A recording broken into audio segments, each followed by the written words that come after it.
사도행전 14장 19절 말씀부터 28절까지 말씀입니다. 사도행전 14장 19절부터 28절까지 말씀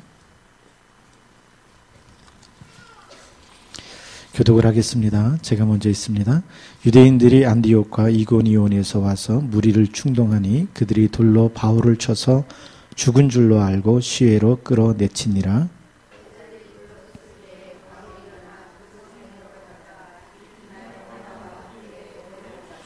복음을 그 성에서 전하여 많은 사람을 제자로 삼고 루스드라와 이고니온과 안디옥으로 돌아가서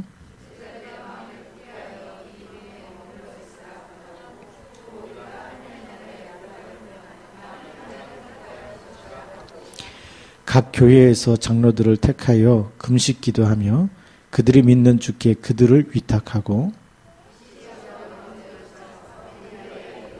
말씀을 버가에서 전하고 아탈리아로 내려가서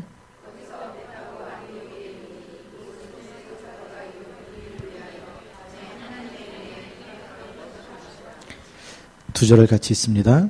그들이 이르러 교회를 모아 하나님의 함께 행하신 모든 일과 이방인들에게 믿음의 문을 여신 것을 보고하고 제자들과 함께 오래 있으니라. 아멘. 우리 현장에서 제자를 찾으면 무너지지 않는 시스템이 이렇게 구축이 됩니다. 근데 그거 제자를 찾기 위해서 가장 먼저 우리가 그 현장에 정확한 복음을 전달하면 현장의 시간표 세 가지 보인다 그랬죠. 예스와 노와 윗.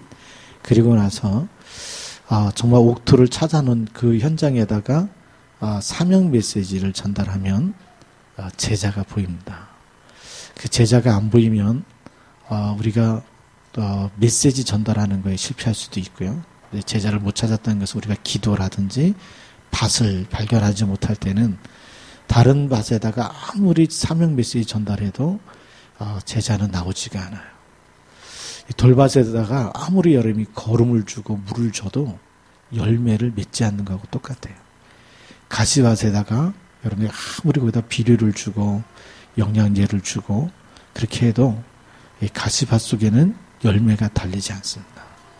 옥토를 찾아내야 되기 때문에 그래서 이 시간에는 우리가 어떻게 하면은 정말 제자를 찾을 수 있겠는가. 그래서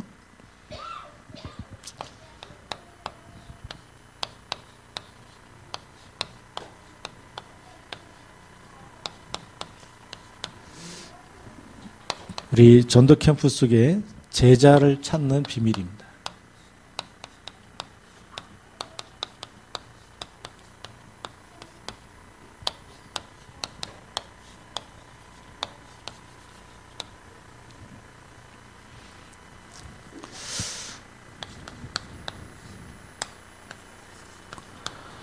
우리 서론에서 지난번에 했던 캠프를 좀 정리해 보겠습니다.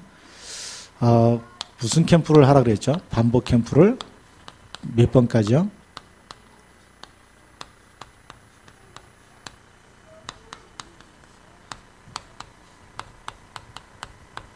네, 반복 캠프를 7번까지 해라. 그러면 첫 번째는 밭이 보이게 돼 있습니다.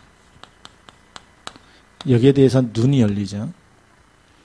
네, 밭에는 몇 가지 밭이 있냐면 우리가 잘 아는 길가밭 그리고 돌밭 그리고 가시밭 네 번째는 옥토가 있다고 예수님께서 말씀하신 겁니다.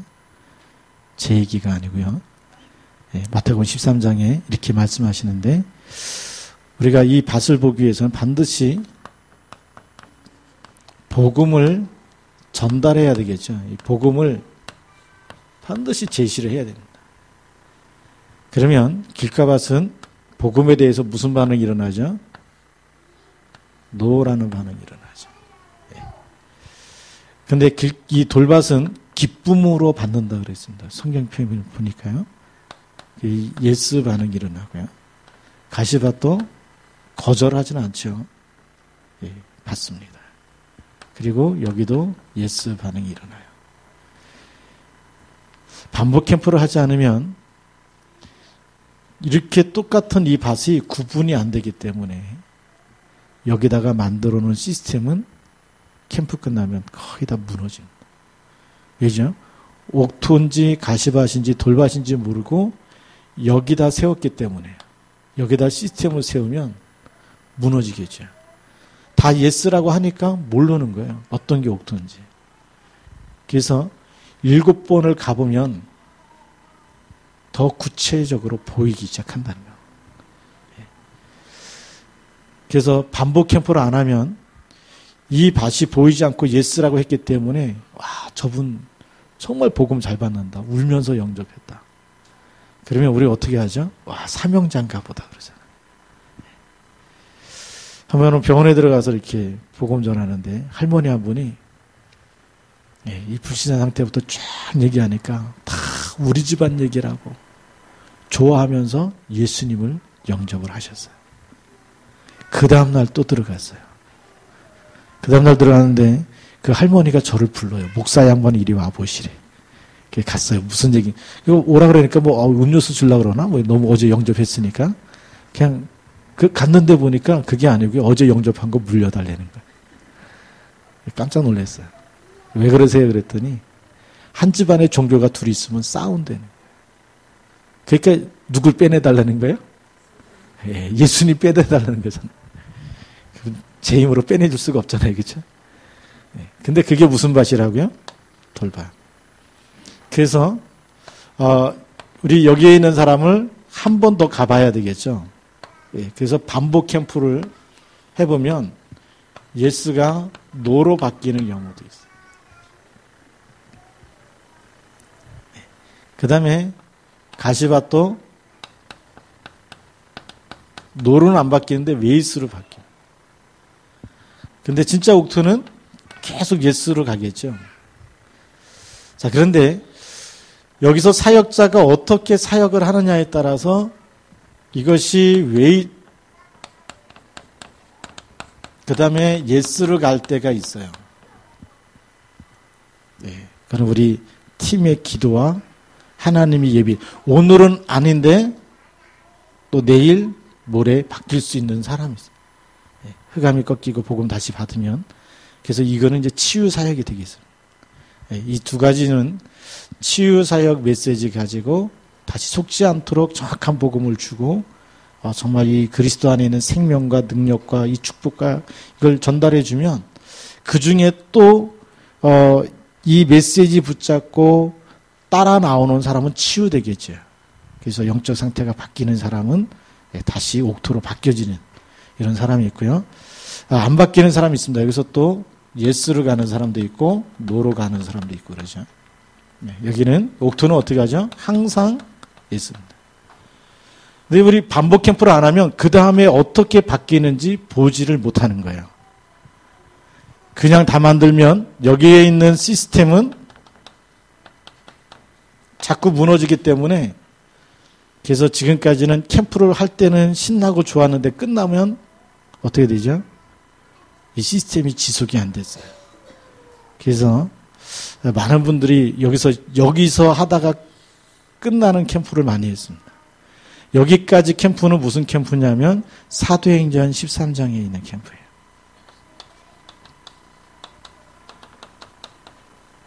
이 수준의 캠프입니다.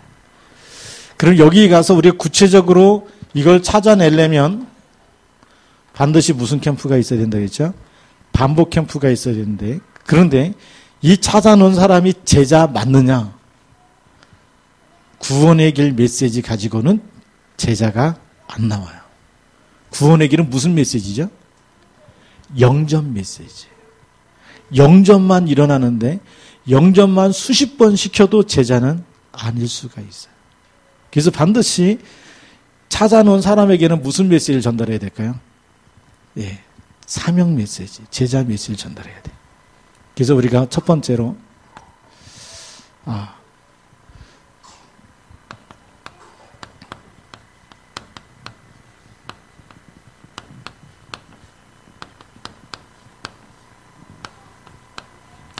이 사명 메시지를 전달하려면 가장 기본적인 게 있죠. 기본적인 게 뭐죠? 구원의 길 영접 메시지부터 시작해야 되겠죠.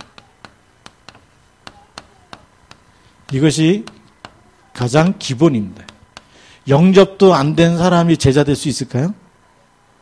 그거는 가짜입니다. 그렇죠? 사기꾼일수록 진짜처럼 보이는 거예요. 예. 영접도 안 했는데 교회를 잘 다닌다. 조심하시기 바랍니다. 예. 너무 가까이 와서 잘해준다. 사기꾼일 가능성이 커요. 예. 왜 그러냐면 제가 부목으로 이렇게 교회를 한 1000명 모이는 교회를 부목으로 갔어요. 갔는데 어떤 권사님이 저를 딱 붙잡고 목사님 자기한테 이렇게 돈을 많이 꿔간 사람이 있는데 안 갚는데 그래서 기도할 때마다 너무 미워가지고 그 사람 저주하고 싶은데 그런 기도 해도 되냐고 물어보더라고요. 해야 돼요, 말아야 돼요. 그래서 얼마나 빌려갔습니까? 그랬더니 1억을 빌려갔다. 제가 93년도에 부목으로 갔으니까 10년 전 일이죠. 20년 전 일입니까? 그때 1억이면 굉장히 큰 돈이에요. 그 얼마나 믿겠어요, 사람이. 그래서 저주하는 기도 해도 되냐고 물어보길래 얘기했어요. 권사님이 그 사람을 진짜 저주하면 완전히 망해서 본전도 갚을 기회가 없다. 근데 그분을 위해서 계속 축복하면서 기도하며 어느 날 진짜 하나님 축복하셔가지고 본전과 이자까지 다 갚을 날이 올 수 있다. 선택은 권사님이 하십시오. 근데 왜 그 1억씩이나 빌려주게 됐습니까? 그랬더니 자기한테 너무 잘했다는 거예요. 사람이 너무 잘 웃고 그다음에 상냥하고 친절하고 매너 있고 거기에 이분이 홀딱 빠진 거예요. 근데 뭐만 없을까요? 생명이 없으면 생명이 없는데 너무 잘해준다. 어떻게 하라고요? 조심하십시오. 진짜입니다. 생명. 그래서 우리가 제자 찾을 때도 뭐가 들어가야 되죠? 예수 생명이 있어야 되는 거예요. 하나님의 자녀가 된 사람에게 사명이 들어가야 돼요. 그래서 불신자 상태에서 빠져나온 사람. 신자는 이건 우리가 불신자죠. 불신자는 이 구원의 길로 생명이 들어간 사람 속에서부터 제자 메시지를 주는 것이다. 자, 두 번째로 우리 기존 신자가 있습니다. 기존 신자 중에 제자는 어떻게 찾을 것이냐? 기존 신자는 신앙의 색깔입니다. 이 신앙의 색깔을 완전 복음의 색깔이 나오지 않으면 제자 아니에요. 그렇죠? 세례 요한의 신앙 색깔을 가지고 있다. 제자입니까? 아닙니까?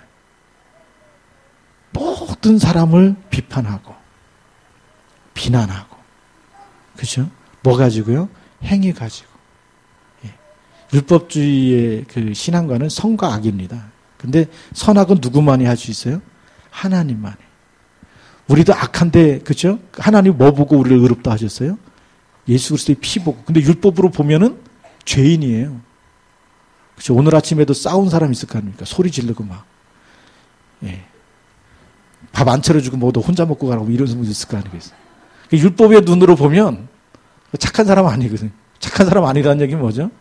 율법의 눈으로 보면 죄인이라는 얘기거든요. 근데 하나님이 뭘 보고요?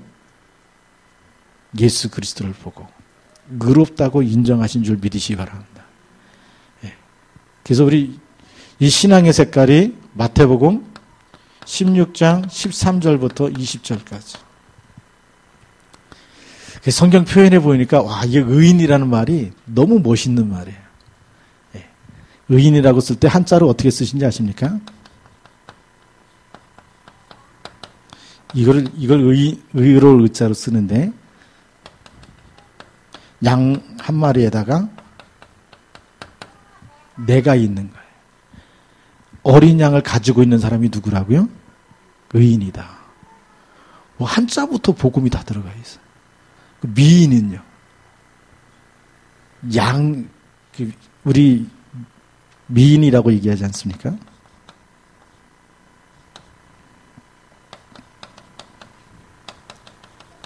양을 가지고 있는 사람이 미인이에요. 그렇죠? 그러니까 복음이 없는 사람은 이쁜 척 하는 거예요. 그걸 가지고 우리는 공주병이라 그러는 거예요. 그럴까요? 안 그럴까요? 네, 여러분은 공주인 줄 믿으시기 바랍니다. 이쁜 척 하는 게 아니라 원래 이뻐요. 왜요? 누가 있기 때문에요? 한번 옆에 있는 분하고 인사해보세요. 당신 정말 이쁘십니다.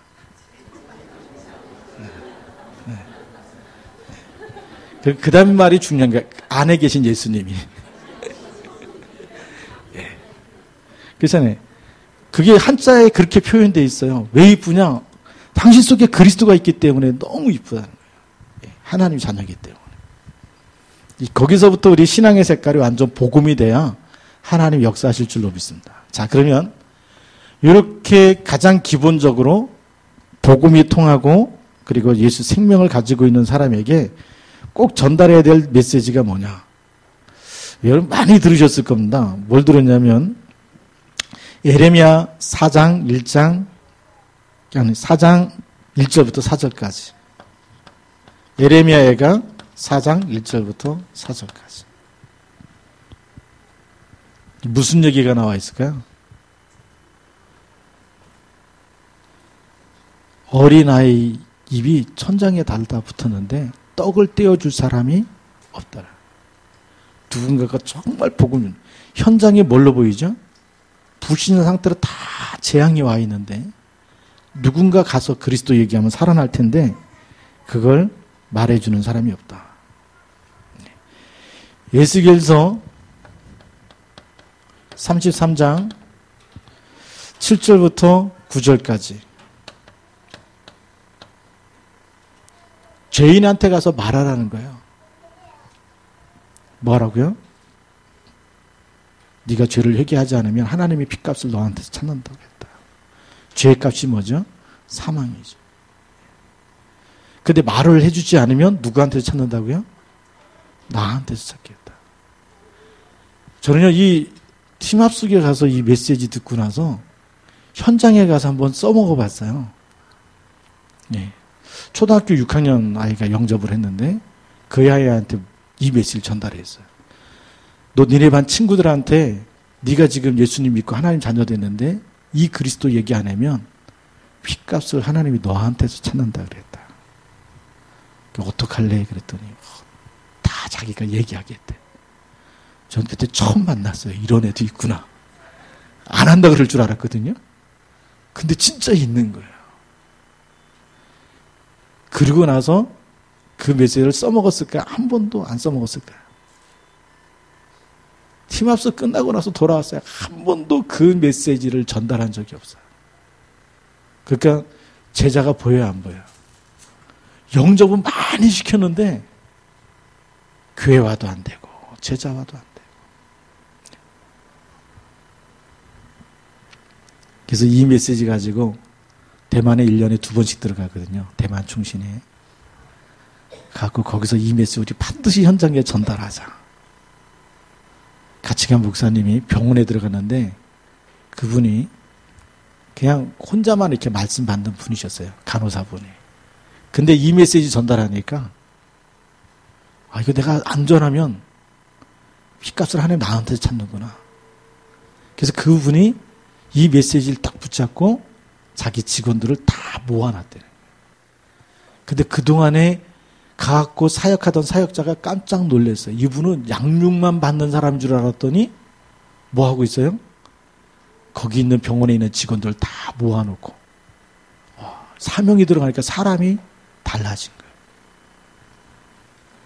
근데 같이 간 목사님이 더 놀랐어. 자기는 한국에 있는 동안에 계속 복음 편지 가지고만 얘기했는데 사명을 한 번도 전달하지 않았다는 거예요. 이제 가서 한번 사명 메시지를 줘봐야 되겠구나. 근데 이런 제자도 하나님이 예비해 놓으셨어요.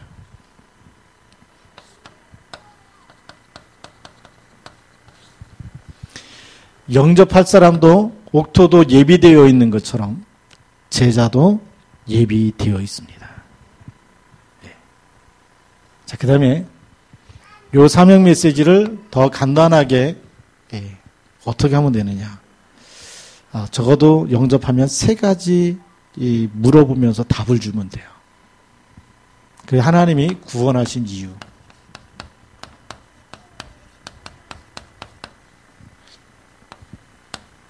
하나님이 너를 왜 하나님의 자녀 삼으시는지 아냐. 하나님이 너를 왜 정말 저주와 재앙 가운데 있던 그 가문에서 건져내시는지 아냐. 너 그동안 계속해서 고통과 저주 속에 질병 속에 죽고 싶었던 우울증 속에서 산 너를 왜 하나님이 그리스도의 피로 너를 살리시는지 아냐. 그 이유를 얘기해. 그 이유가 어디 있다고요? 사도행전 1장 8절.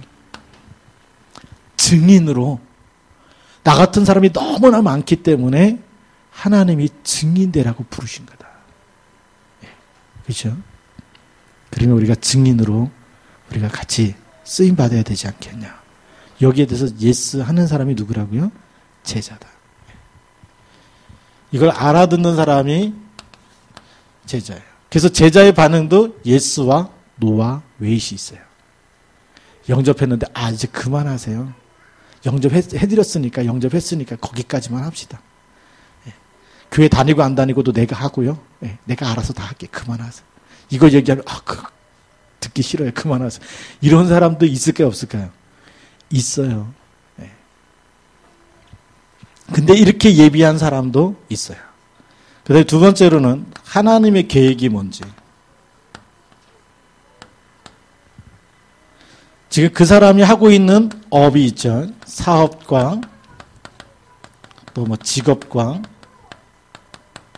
학업과 여러 가지 전문성에 대한 일이 있는데 하나님이 거기서 일하게 하신 하나님의 계획이 뭔지 알려줘야 되겠어요. 하나님이 하는 예수 믿고 내가 일하는 그 현장이 돈을 벌라는 현장이 아니잖아요. 그렇죠? 잘 먹고 잘 살기 위해서 부른 게 아니잖아요. 하나님의 계획을 말해줘야 되는데 우리 마태복음 6장 33절 또 사도행전 18장 1절부터 4절에 정확한 답이 나와 있습니다. 그 현장에서 뭐부터 하라고요? 너희는 먼저 그의 나라와 그의 의를 구해라. 누가 일을 했을까요? 요셉이 이렇게 했어요. 여호와께서 함께 하심으로 하나님 나라가 임하죠. 다니엘이 이거부터 했어요. 하루에 3번씩 뭐 했다고요? 기도했어요. 그걸 기도의 비밀 알죠? 기도할 때 무슨 일이 일어나요?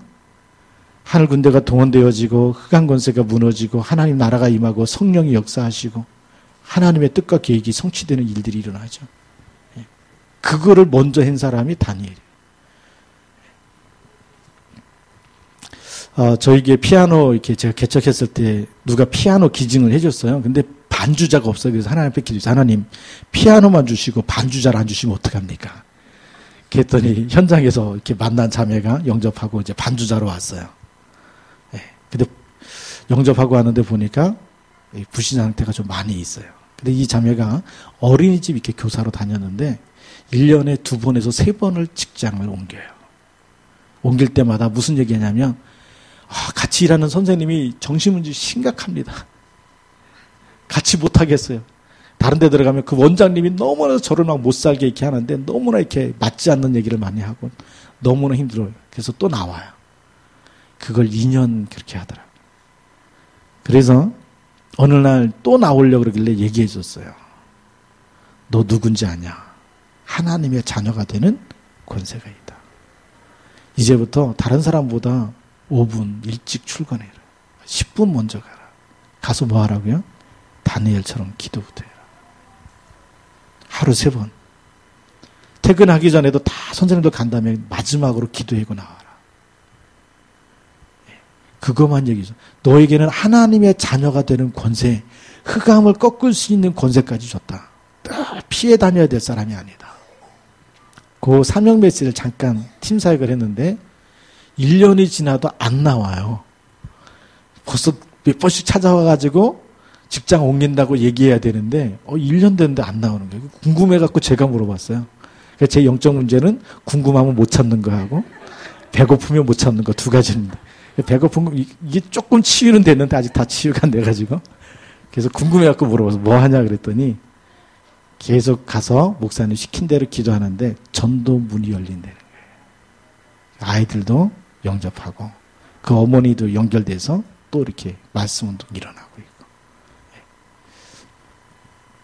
그러니까 하나님의 계획 조금만 전달해주면 직장을 계속 바꾸고 먹고 살기 위해서 그것만 이렇게 다니면서 피곤하게 사는 것이 아니라 그 현장에 사람을 살리는 사람으로 그렇게 쓰임받는 줄 믿으시기 바랍니다.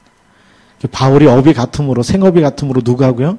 브리스길라 아굴라 부부와 같이 살면서 일을 했는데 보니까 브리스길라 아굴라 부부가 뭘로 바뀌어 있어요? 제자로 바뀌어져 있어요. 단순히 제자로만 바뀐 것이 아니라 나중에 회당에 들어가서 보니까 아볼로라는 분이 계속 이 복음을 전하는데 세례 요한의 세례까지만 전하는 그 다음은 몰라. 데려다가 그리스도에 대한 도를 더 자세하게. 그래서 또 제자 삼는 일들이 일어났어요. 이런 하나님의 계획을 반드시 설명해 줘야 돼요. 그 다음에 세 번째로는 사명에 대해서. 우리 인생의 최고의 가치죠. 이 지구상의 최고의 가치, 영원한 상급이 되는 영원한 가치. 거기에다 뭘 걸어야 되죠? 내 생명을 걸 수 있어야 되죠. 병원 전도를 많이 하다 보니까 환자들 만나잖아요. 고등학교 3학년짜리가 입원해 있어요. 너 어떻게 여기다 입원했냐 그랬더니 교통사고 나서 입원했대. 어떻게 교통사고 났냐? 짜장면 배달하다가. 그 소리 딱 듣는 순간에 야, 잘못하면 짜장면 한 그릇하고 목숨하고 바꿀 뻔했구나. 얼마나 그 인간의 가치가 짜장면 한 그릇하고 내 인생하고 바꿨다. 말도 안 되는 인생을 살다 가는 거겠습니까? 근데 그렇게 사는 사람이 너무나 많이 있다는 거예요. 사소한 것에 목숨을 거는 사람이 있잖아요. 별것도 아닌 일에. 어떤 사람은 별것도 아닌 일에 목숨 걸고 이혼한 사람도 있어요. 한 부부가 사는데 감자를 이렇게 쪄갖고 왔습니다. 남편은 설탕을 갖고 와라. 설탕에 찍어 먹어. 부인은 우리 집안은 대대로 소금에 찍어 먹었습니다. 그것 가지고 끝까지 싸우다가 부인이 친정 어머니한테 전화를 걸었어요. 어머니, 이 신랑이 자꾸만 설탕 달라는데 좀 얘기 좀 해주십시오. 장모님이 사위한테 얘기한 거예요. 우리 집안은 대대로 소금을 찍어 먹는 집안이다. 설탕 달라 그러지 말아라. 근데 이 사위가 얼마나 화가 나는지 못 산다고 이혼해버린 거예요. 별것도 아닌 것에 생명 걸잖아요. 그런 사람들이 세상에 너무나 많아요. 그죠? 어떤 집은 이불 개키는 거 가지고 싸웠대요. 시집을 가서 봤는데 남편이 이불을 안 개키더래. 그 남편은 부인이 이불을 안 개키는 거예요. 서로 싸운 거예요. 너 이불 왜 안 개키냐? 너 왜 이불 안 개키냐? 그러니까 이 부인의 집안에는 아버지가, 어머니가 약하셔, 병이 있으셔가지고 아버지가 다 이불 개킨 걸 본 거예요. 그 시집 가면 누가 당연히 이불 개켜요? 남편이 해줘야 되는 거예요. 근데 이 신랑은 집안에서 아버님이 일찍 돌아가셔가지고 모든 걸 누가 다 해요? 어머님이 다 하는 걸 봤어요. 당연히 장가 가는데 누가 해야 돼요? 부인이 다 해야 돼요. 못도 받고 뭐 액자도 걸고 다 누가 해야 돼요? 부인이 하는 것만 봤기 때문에 당연히 그렇다라는 것이 각인되어 있는 거예요. 그것 가지고 싸워가지고 그 집안도 또 이혼했다는 거예요. 그리고 별것도 아닌 것에 생명 거는 일이 너무나 많이 있잖아요. 그래서 지금 우리는 어디다 생명 걸어야 되느냐? 내 이 한 목숨을 한 번 태어났다 가는 내 생명을 어디다 드려야 되느냐? 어디다 드려야 됩니까? 생명 살리고 제자 찾는 일에.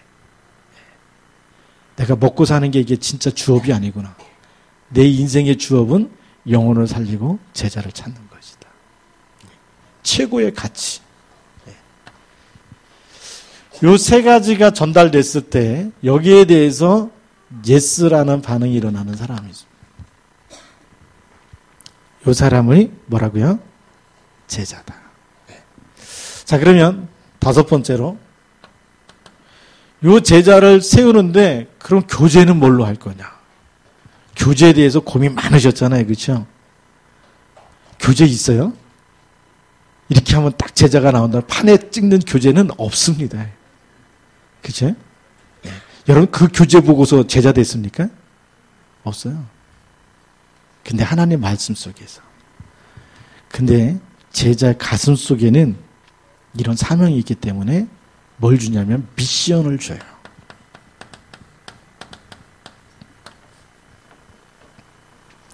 이 미션을 주는데 미션을 수행하는 사람이 제자예요. 근데 누가 먼저 수행해야 될까요? 나부터예요. 네. 내 자신이 미션을 수행해야 되는. 그러면 복음편지 가지고도 얼마든지 불신자를 양육할 수 있고 제자를 세울 수가 있어요. 저는 어떻게 했느냐? 저는 왜 인간의 행복이 없는가? 복음편지를 읽어야죠. 근데 그 인간에다가 왜 나는 행복이 없는가? 예수 믿었잖아요. 근데 행복해요? 안 행복해요? 행복할 때가 많아요? 안 행복할 때가 많아요? 안 행복할 때가 있잖아요. 그렇죠? 불신자는 왜 행복이 없냐? 하나님 떠나서 행복이 없어요. 그래서 불신자는 답이 나오는데 예수 영접하고 예수 믿었는데 나는 안 행복한 거예요. 그럼 하나님 앞에서 기도했다니까요. 왜 그 기도하게 됐냐면 할아버지 한 분을 복음편지 가지고 양육을 했어요. 그리고 많은 사람들이 그러더라고요. 이 복음편지 가지고 양육하면 정말 사람이 변한다. 근데 시간까지 끝났는데 안 변하는 거예요. 분명히 교회는 다니시는데 여전히 담배는 피시고 변화된 게 하나도 없어요. 가면 좋다 그러는데 그렇다고 해서 뭐 달라진 게 없고 잘 듣는데 안 변하시는 거예요. 하나님 앞에 물어봤어요. 하나님 변했는데 안 변해요. 근데 너는 변했냐? 이러는 거 있잖아요. 너는 행복하냐? 아니요. 네, 솔직해야 되잖아요. 하나님 앞에서. 그게 왜 안 행복하냐? 그때부터 내 자신이 보이는 거예요. 아, 내가 아직 율법적이구나.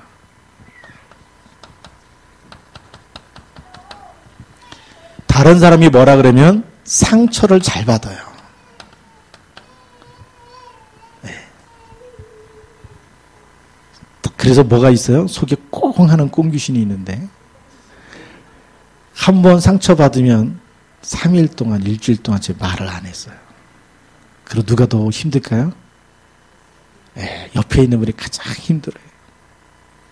네. 근데 그렇게 하고 있는 내 자신을 보니까 그릇이 콜라 뚜껑만한 거예요. 근데 하나님 앞에서 이러니까 하나님이 나를 안 쓰시지. 예. 너무나 이렇게 그릇이 작고 뭐라 그러면 해도 막 삐져가지고 말도 안 하고. 예. 그래서 하나님 나를 바꿔주세요. 다른 사람이 아니고 나를 바꿔달라고. 내 복음 체질 되게 해달라. 예. 24시간 계속 그리스도 붙잡게 해달라. 그래서 저는 머리 감으면서도 주는 그리스도시요. 세수하면서도 주는 그리스도. 양치질하면서도 주는 그리스도. 차를 몰고 가면서도 주는 그리스도. 얼마나 그리스도 고백을 많이 했는지 몰라. 왜요? 이 복음 속에 들어오니까 내가 옛날엔 괜찮은 사람이고 복음 모를 땐 괜찮은 사람이었어요. 안동건 씨 양반 집안에 제가 노블레스 교육을 딱 받고 어릴 때부터 상강어른을 배우고 그거 얘기해야지만 할아버지께서 잠을 재우게 해주셨어요. 그런 교육을 받고 자랐어요. 어디 비가 와도 안 뛰어다니고요. 네. 길 다니면서 뭐 안 사먹어. 쌍놈이라고 뭐 사먹으면 안 돼. 품위 유지기 위해서. 네. 그런 교육을 받고 자랐잖아요. 그렇죠? 절대 밥 먹을 때 얘기하지 말래요. 왜요? 밥알 튀어나온다고. 양반은 밥 먹을 때 떠드는 거 아니다. 밥 먹을 때요. 누가 저한테 말 시켜도 말을 안 했어요. 왜죠? 양반이잖아요. 영국말로 하면 귀족이거든요. 네. 그 뭐 쌍놈처럼 막 밥알 튀어나오고 이러면 얼마나 그게 신뢰가 되겠어요. 그러니까 딱 밥 먹을 때 얘기 안 하고 소리 안 내고 먹어야 되고, 예. 그리고 걸어갈 때 가능하면 뛰지 말아야 되고, 친구들이 가서 놀자 그러면 저희 할아버지는 양반은 공부하는 거다. 친구 다 쫓아보내요. 예. 그렇게 컸다고요. 그런데 이 복음 속에 들어와서 보니까 그게 복음이 아니라는 거예요.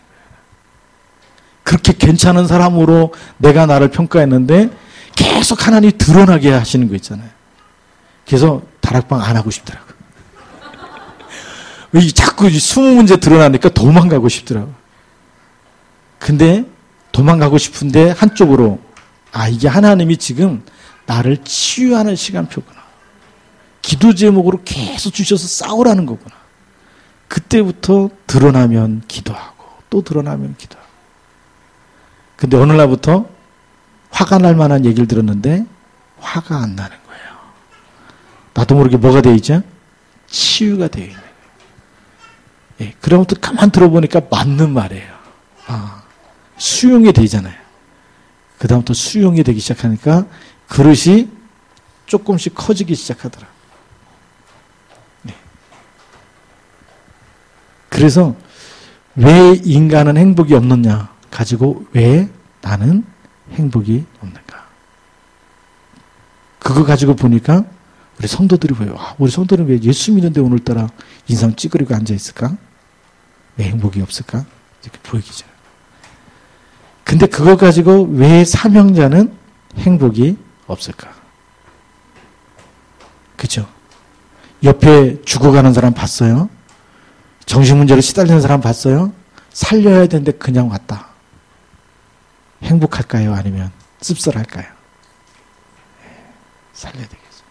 그 복음편지 읽어가지고 그것 가지고 이게 사명자까지 다 세울 수 있는 메시지구나. 현장에서 보여줬어요. 우리 기도첩 없을 때는 정신문제 있는 사람한테 복음편지를 쓰라 그랬어요. 성경구절까지 다 쓰고 제가 가면 사인을 해줬어요. 그리고 기도 제목, 그 사람이 가지고 있는 시달리는 문제에 대해서 그거 가지고 영적인 싸움을 하도록 기도 제목을 줬어요. 알코올 중독 환자 29살 되신 분인데 애기 엄마예요. 이분이 노래방 가면 애기 업고 가서 올 때는 애기 거기다 두고서 혼자 와요.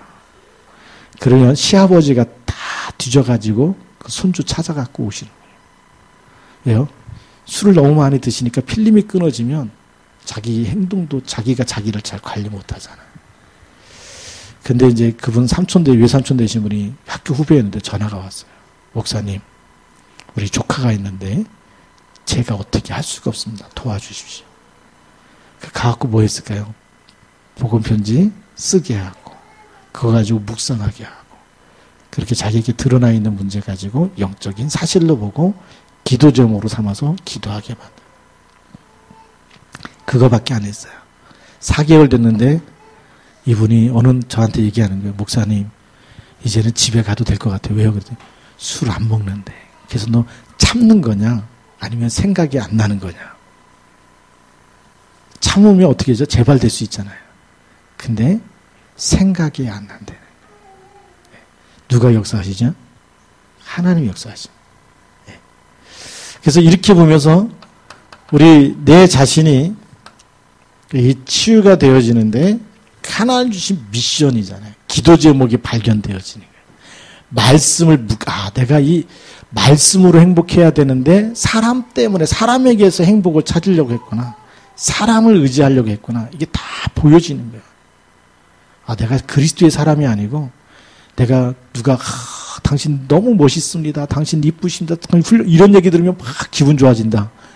근데 누가 당신한테 오늘따라 이렇게 못생겼냐, 오늘따라 이렇게 화장빨이 안 받는다 이러면 막 오늘따라 옷 스타일이 왜 그러냐 이런 얘기 들으면 막 갑자기 무너진다. 그 제자 아니잖아요. 그렇죠? 뭘로 행복해야 되죠? 말씀으로. 그래서요, 우리 미션은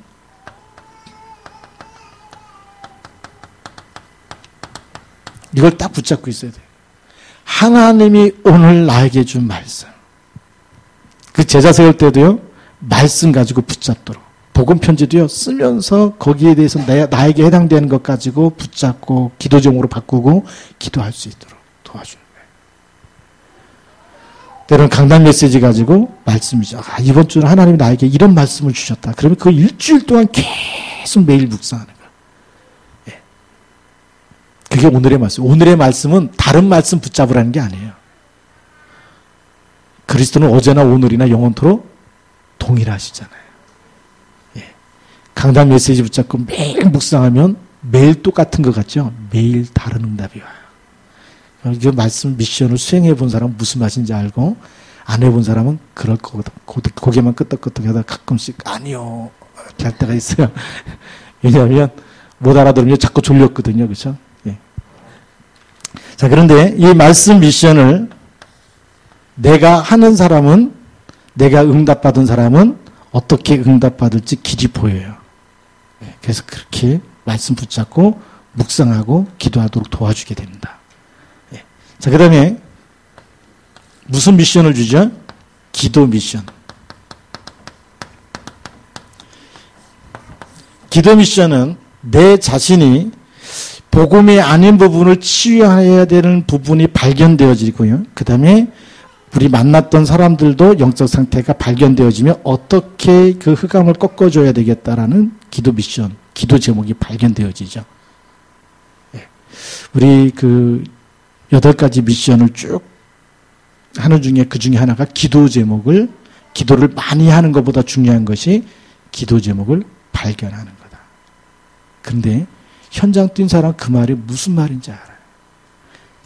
이 사몬을 가지고 미션을 수행했던 사람은 이 기도 미션이 뭔지 알아요. 기도 제목이 그냥 떠오르잖아요. 내 자신에 대한 게 떠오르고, 내가 오늘은 이거 치유받아야 되겠구나. 내가 오늘 이 말씀, 이 응답을 받아야 되겠구나. 또 오늘 만나러 가는 만남의 축복 속에 저 사람이 지난주에는 뭐 때문에 못 믿는다 그러고, 저분 시댁의 배경, 가문의 배경은 어떤 이 우상을 숭배하고 있고 제사는 몇 번 드리고 있고 그러면서 어떤 문제가 와 있는데 어떻게 기도해야 되겠다. 이게 자꾸 발견되어지죠. 그 사람이 자랄 때 배경을 쭉 들어보니까 이 사람은 잘못된 만남 속에서 너무나 많은 상처를 입었는데 이걸 어떻게 하나님의 말씀으로 도와주고 어떻게 그 부분의 역사는 흑암 세력을 꺾으면서 기도해야 되겠다. 이런 기도 미션이 발견되어져요. 그래서 그것을 미션으로, 그럼 뭐예요? 기도하도록 도와주면 되겠죠. 제자는 미션을 주면 미션을 수행할까요? 아니면 내팽개칠까요? 수행해요. 어떤 때는 주지 않았는데 본인이 찾아내는 사람이 있어요. 처음에 모를 때는 길을 가르쳐 주지만 한번 가고 나면 계속해서 본인이 찾아가죠. 저희 교회는 전도 캠프를 새로운 밭에 들어가질 않고 지금은 조금 바꿨어요.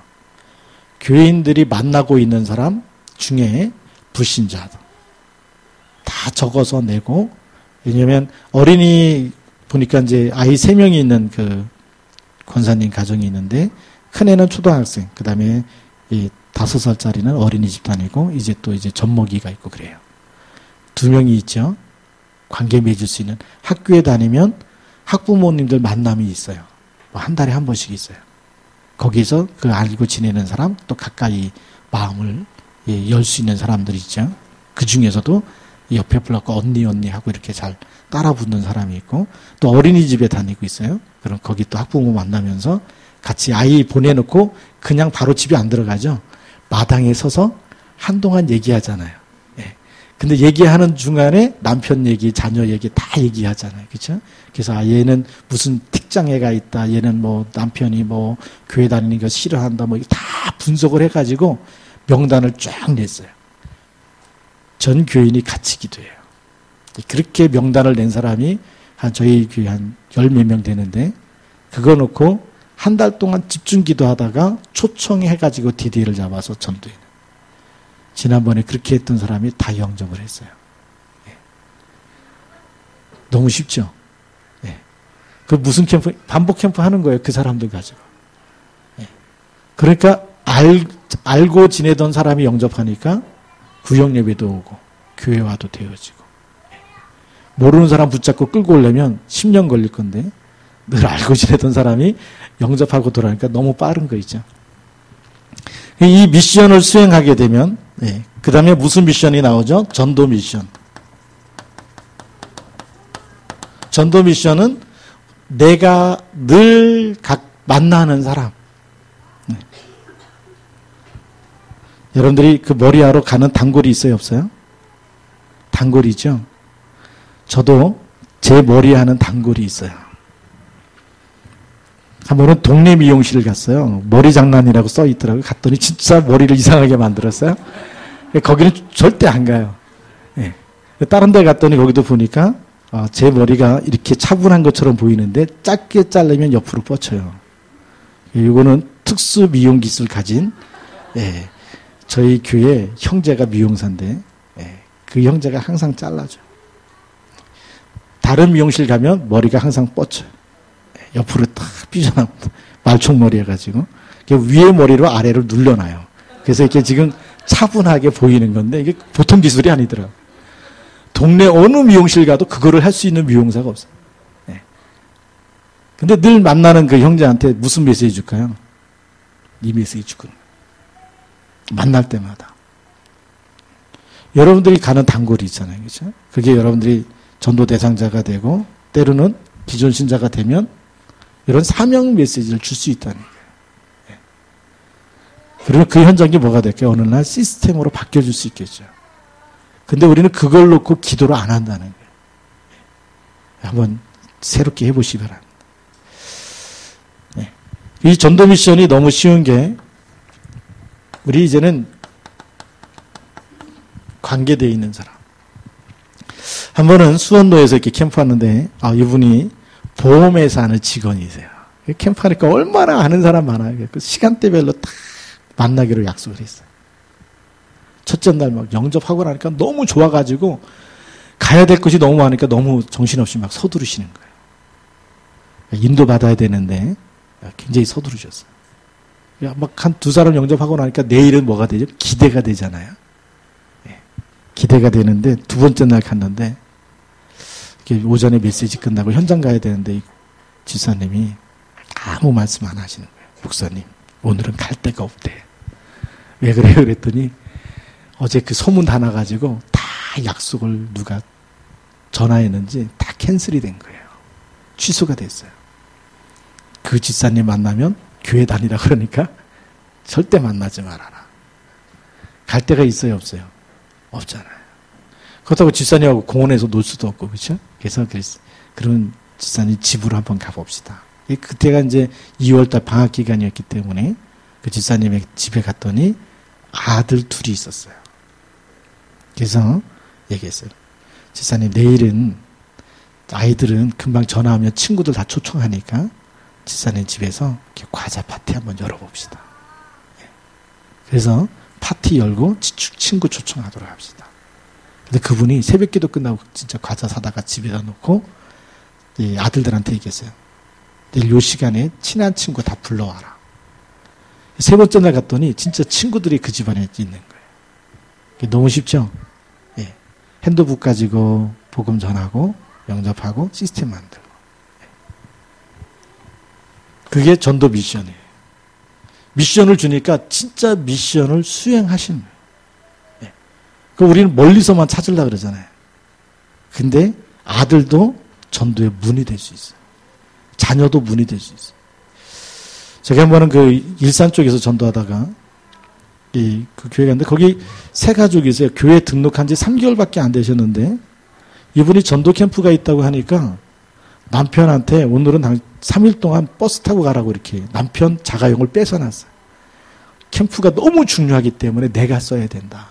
남편한테 양해를 얻어가지고 자가용을 딱 확보해 놓고 그 다음에 남편 친구들한테 다 전화해서 그 사장님들이 회사에 다 약속을 정해놨어요. 세 가족이 더 잘하는 거예요. 더 빨리 알아듣는 거예요. 이 미션을 주니까 이거 금방 알아들어요. 제가 그 남편 대신에 차를 옆에 타고서 계속 그 친구분들 사장님들을 찾아다니면서 같이 복음 전했던 그 기억이 나거든요. 예. 근데 이제 하나 못한 게 뭐냐면 기도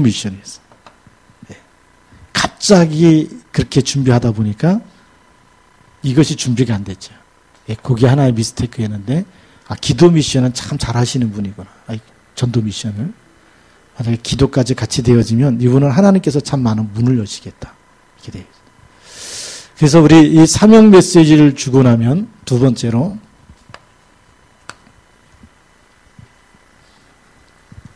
하나님이 이런 미션을 수행하면서 이 응답이 보입니다.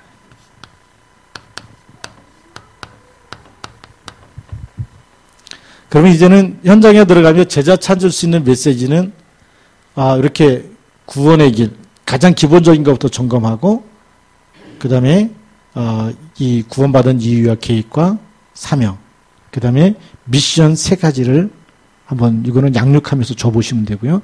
이거는 만났을 때, 영접한 사람을 만났을 때 세 가지 써드려야 되겠어요. 또 나중에 또 안 썼다고 모른다 그러실까봐. 여기는 양육하면서 요 미션을 점검해 주시면 됩니다. 저희는 지금도 사역자 미션을 위해서 이거 점검해 줘요. 때로는 직장 다니냐고 이 본부 메시지 못 듣는 분을 위해서는 그 미션으로 적혀주면 녹취해 가지고 와서 사인을 하고요. 때는 구원의 길을 매일 한 번씩 그려와 가지고 사인을 해주기도 하고. 가장 기본적인 것부터 점검하기 때문에 그러죠. 그래서 이런 미션을 제가 미션홈에서 점검을 쭉 합니다. 이거는 우리가 처음 만났을 때, 이거는 우리가 가장 기본적인 거 시작할 때 부분이에요. 이거는 우리가 시작. 어디서부터 제자를 시작해야 되느냐. 근데 그 이전에는 반복하면서 뭘부터 찾아내야 된다고요? 옥토부터 찾아놓고. 그러면서 가장 기본적인 거 점검하고 만났을 때 주는 메시지, 양육하면서 주는 메시지. 근데 이 메시지는 복음 편지 가지고 할 수도 있고 새생명 가지고도 할 수 있고 현장 전도 캠프 메시지 가지고 현장 전도 메시지 있죠. 그것 가지고도 할 수가 있어요. 여러분 강단 메시지 가지고도 줄 수가 있어요. 이거는 이렇게 기본적인 원리만 알면 말씀 가지고 미션을 찾아놓고 줄 수 있을 정도로 돼야 하나님이 쓰시는 겁니다. 자, 그러면 응답이 오겠죠. 첫 번째.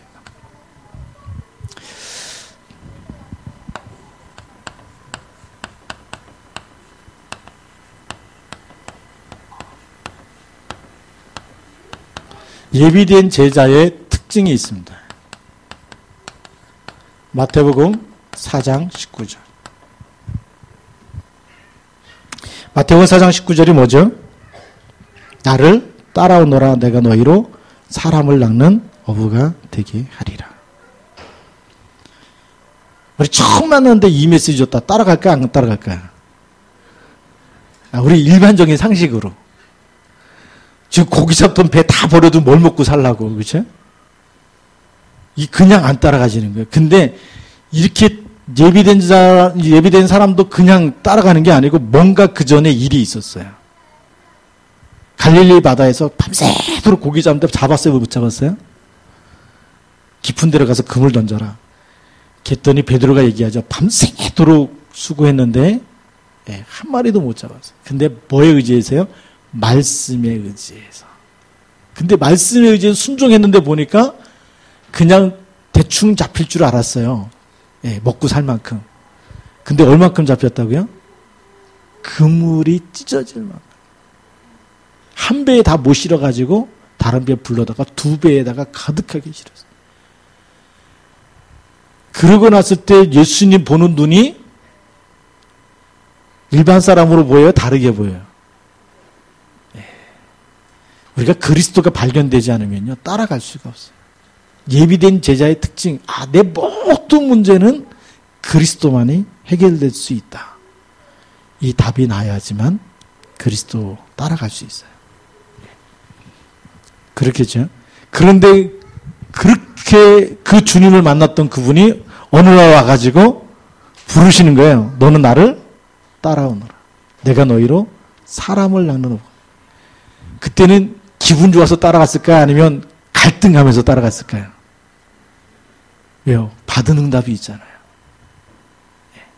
응답이 있는 사람은 기분 좋아서 따라가고 응답이 없는데 따라와라 그러면 갈등하는 겁니다. 따라가면 뭐가 되는데, 돈이 나와, 뭐가 나와. 교회 가면 밥을 줘, 뭘 줘, 이러면서 안 따라오는 사람 똑같아. 근데 현장에서 기도응답을, 말씀 붙잡고 기도응답 받은 사람은 어떻게 될까요? 따라오게 돼 있어요. 그 사람도 하나님이 예비해 놓으셨어요. 근데 이렇게 예비해 놨는데, 이 예비된 제자의 특징은 그 마음 한구석에 꼭 뭐가 있냐면 꼬리표가 있어요. 그 꼬리표가 뭔지 아세요? 내가 태어나서 죽을 때까지 금을 던지고 고기 잡고 팔고, 금을 던지고 고기 잡고 팔고, 이거는 너무 아닌 것 같아. 인생이 너무나 슬픈 인생 같아. 왜요? 고기만 잡다가 그걸 그렇게 하고 태어났다는 거, 그렇게 살다가 죽는다는 게 뭔가 무의미한 것 같잖아. 이거 말고 뭔가 더 귀하고 가치 있는 일이 있을 것 같다. 라는 이 마음, 누가 얘기 안 해도 이거 아니고 뭔가 다른 게 있을 것 같다. 늘 있는데, 어느 날 예수님을 통해서 정말 그물이 가득 잡히는 걸 보고 예수님이 따라오라 그랬을 때, 얼른 따라갈 수 있었던 이 마음이 준비가 된 사람이에요. 근데 그 사람을 만나면 이게 통해요. 먹고 살기 위해서 태어났냐? 그죠? 너 왜 하나님이 부르셨는지 아냐? 그 마음속에 이게 있는 사람은 딱 붙잡게 돼요. 그거 붙잡고 따라 나와요. 아, 맞아. 나는 이렇게 막 먹고 살다가 막 이렇게 그 자녀 키우고 그러다가 골병 들고 아프고 뭐 이제 막 50견도 오고 막 이러는데, 이러다가 내 인생 끝나면 참 불쌍해. 제자도 없고, 그쵸? 근데 그게 아니고 하나님이 나를 이 시대에 부르셨어. 그리고 정말 영혼을 살리는 제자를 찾도록. 근데 그게 너무 행복해지는 사람이에요. 근데 그게 어디서요? 사업에서, 직업에서, 학업에서, 때로는 지역에서. 하나님 계획이 보이는 거야. 하나님, 내가 여기서 같이 팀이 돼가지고 기도하면 소돔과 고모라 땅에 의인 10사람만 있어도 하나님이 재앙을 내리지 않겠다 그랬는데, 내가 그 축복의 주인공이구나. 마음속에 하나님이 주신 사명에 딱 들어가는 사람. 그게 예비된 제자입니다. 그래서 예비된 제 이 마음속에 이거를 뭘 가지고요? 이 세 가지 가지고 말하자면 거기다가 불을 지르는 거예요. 근데 거기에 딱 붙잡고 따라 나오는 사람이 예비된 제자라는 거예요. 있을까요? 없을까요? 있어요. 있는데 그거 할 수 있는 사람이 누구예요? 여러분이세요. 근데 이 메시지를 안 들으면 가서 그걸 안 한다니까요. 저도 팀하우스 훈련 끝났는데 가서 그 메시지 하라고 한 번도 못 들었어요. 그런 메시지가 있구나라는 거 들었는데, 이건 들었는데, 현장에서 한번 해봤더니 응답은 받았는데, 그걸 매일 해야 되는 건지 몰랐다니까요. 훈련 끝나면 이제 다 끝났다. 오늘 고생했어. 정말 멀리 가서 부산까지 가고 얼마나 고생했는지 몰라. 이제 쉬자. 훈련 받고 나면 쉬고 싶잖아요. 캠프 끝나고 나면 쉬고 싶잖아요. 그쵸? 이번에 참 큰일 했다. 좀 쉬자. 다 잊어버리는 거예요. 메시지고. 고생했으니까 쉬어야죠. 근데 진짜 제자는 그게 계속 가슴 속에 남아있는. 훈련으로 끝나는 게 아니고 계속 가슴 속에 있는 사람. 그래서 이 예비된 자의 특징이, 이 사람은 사역자가 끄는 대로 따라오는 사람이 있어요. 그래서 미션을 잘 주라는 겁니다. 이 사람은 개인화, 제자화, 그 다음에 교회화, 이렇게 되어져요. 그 다음에 이 사람이 하고 있는 모든 일이 마지막에는 세계화까지 되어져요.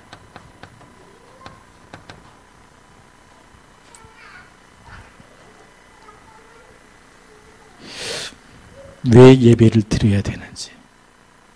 전 전도하면서요, 예전에 그런 얘기를 안 했어요. 예수님 영접하면 가까운 교회 다니세요. 근데 지금 그런 말 안 써요. 왜 안 쓰느냐? 제가 너무 이렇게 막 감기 몸살 때문에 제일 가까운 병원에 갔어요.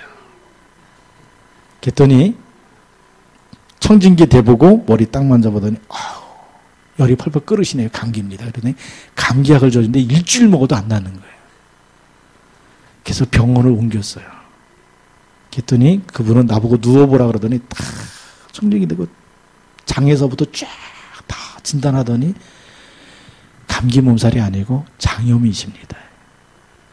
그 약 먹었는데 하루에 나버렸어요. 그다음부터 우리 아들 아플 때 가까운 병원에 보낼까요? 진단을 잘하는 병원에 보낼까요? 진단을 잘하는 병원에 보내죠. 마찬가지예요. 그 사람의 영혼을 가까운 병원, 가까운 교회 보냅니까? 이 지역에서 제일 좋은 교회에다 보내야 되잖아요. 의사라가 다 똑같은 의사가 아니더라고요. 그다음부터 봤어요. 아, 교회라고 다 똑같은 교회가 아니구나.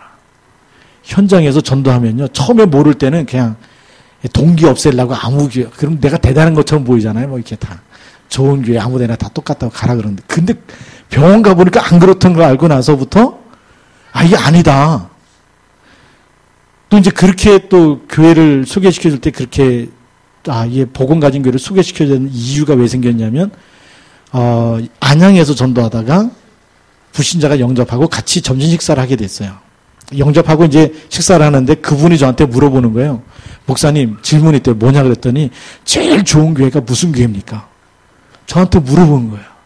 그리고 이분이 생각하고 있는 좋은 교회의 이미지 있잖아요. 그걸 얘기해 줬어요. 교회가 크고 인테리어가 잘 돼 있고 주차장이 넓고 그런 게 좋은 교회라고 생각하지 마십시오. 당신이 그 교회 딱 갔는데 하나님 만나는 답을 주는 교회, 모든 죄와 저주와 지옥에서 빠져나올 수 있도록 답을 주는 교회, 지금도 역사하고 있는 마귀와 운명과 팔자에서 빠져나올 수 있는 답을 주는 교회가 제일 좋은 교회입니다. 그래서 그 옆에 인도하신 분이 우리 복음운동하는 교회 다니고, 이 교회가 이 지역에서 제일 좋은 교회입니다. 그분이 어디 교회로 다닐까요? 아무 교회로 다닐까? 아니면 제일 좋은 교회로 다닐까요? 제일 좋은 교회. 오금동에서 제일 좋은 교회는 무슨 교회예요? 네. 참사랑 교회. 네. 근데 여러분 사명자가 돼가지고 사역자 돼가지고 이 지역에서 제일 좋은 교회를 아직도 못 찾아가지고 아무 교회나 다니십시오. 그러면 돼요, 안 돼요? 안 돼. 그 사람을 정말 양육할 수 있고 제자로 세워줄 수 있고 영적 싸움에서 승리할 수 있도록 답을 주는 교회, 그 교회로 보내야 돼요. 그래서 제가 이 교회화에 대한 부분을 생각을 다시 하게 됐어요. 근데 지금도 많은 분들이 현장에서 여기에 답이 안 나오면요, 교회화를 못 시키더라고요. 어떤 분이 차를 같이 타는데 저한테 그래요. 목사님, 제가 전도한 사람만 2,000명이 넘습니다. 근데 뭘 못 찾았냐면 제자를 못 찾고 그 다음에 교회화가 안 됐어요.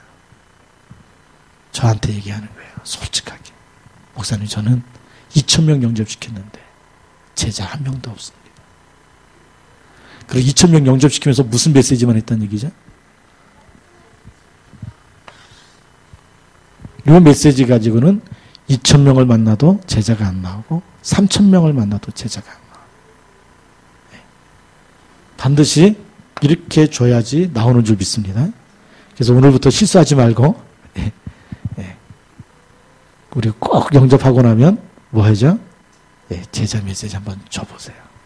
그러면 하나님이 예비한 사람은 나오게 돼 있고 그 마음속에 이 메시지가 마음에 새겨지는 사람은 바로 개인화 제자와 교회와 세계화, 여기까지 하나님이 인도하시는데 조금만 방향만 잡아주고 끌어주면 제자는 따라오는 사람이에요.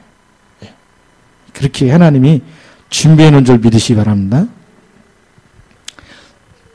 그러면 응답 중에 최고 응답은 뭐냐면 사명자가 먼저 응답받아야 되죠.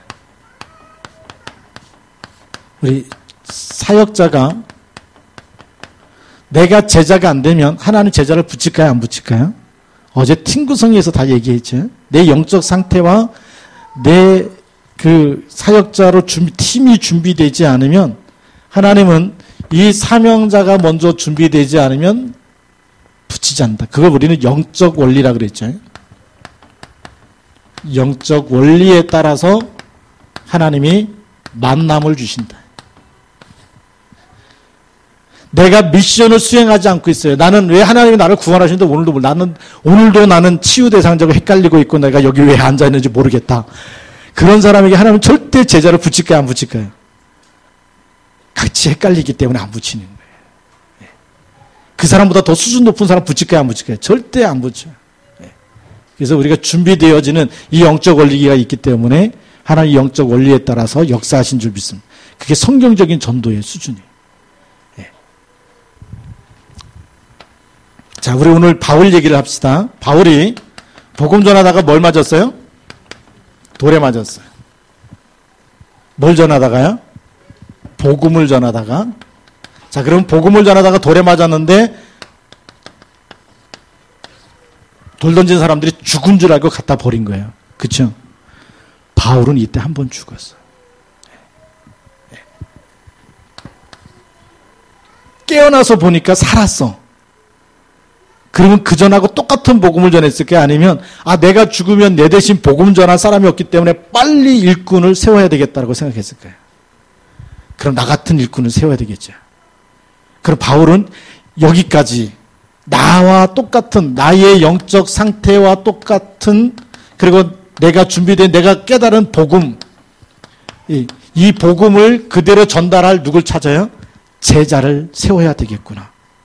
왜? 내가 죽으면 대신할 수 없기 때문에. 근데 여기까지 보면 바울이 뭐가 있었냐면 여기까지는 사도행전 11장부터 이제 쭉 오죠. 사도행전 9장에서 이제 핍박자가 이 그리스도를 깨달았어요. 그리고 11장에 가서 이제 안디옥교에서 같이 가르치고 13장에서 파송받으면서 현장에 들어갈 때 강한 자도 있구나. 영적 사실 보면서 흑암을 꺾는 이런 비밀과 그다음에 복음 전하면서 예비된 자 총독이 나왔구나. 있구나. 하나님 분명히 준비해 놨구나. 보게 돼 있어요.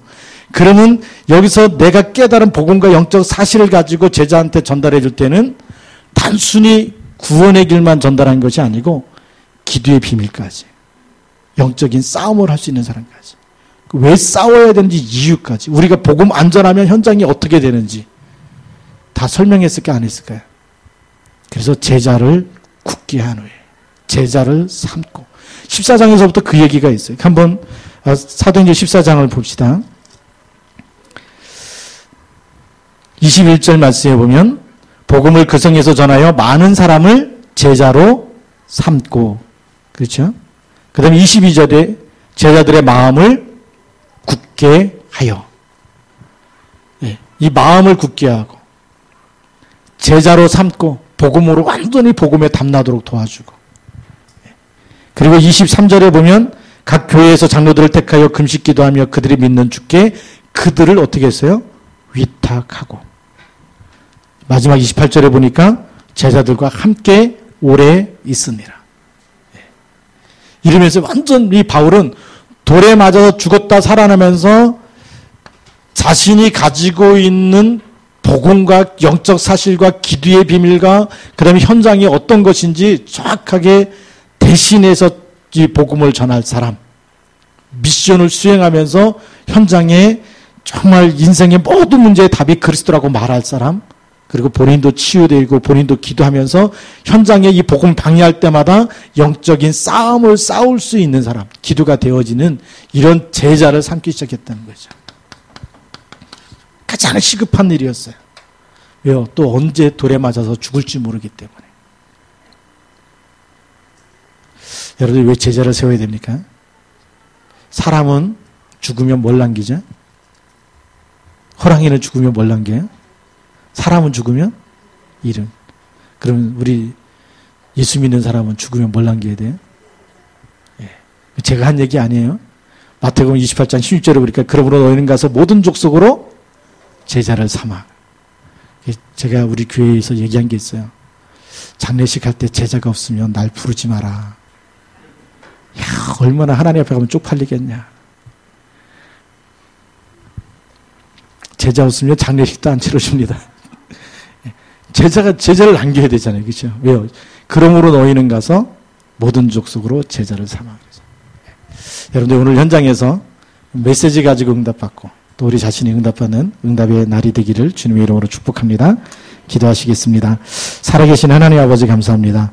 우리 현장에서 영접 이후에 어떤 일이 일어나야 될지, 또 우리 바울이 루스드라에서 디모데를 찾은 것처럼 또 많은 제자를 삼고 제자를 굳게 하고 제자들을 유탁하고 제자들과 함께 오래 있으면서 하나님 정말 이제는 로마 복음화를 준비했던 것처럼 하나님 저희들이 현장에 하나님이 예비해 놓으신 제자의 만남의 축복이 일어나도록 인도하여 주시고 오늘도 끝까지 성령 인도 받도록 역사하여 주옵소서.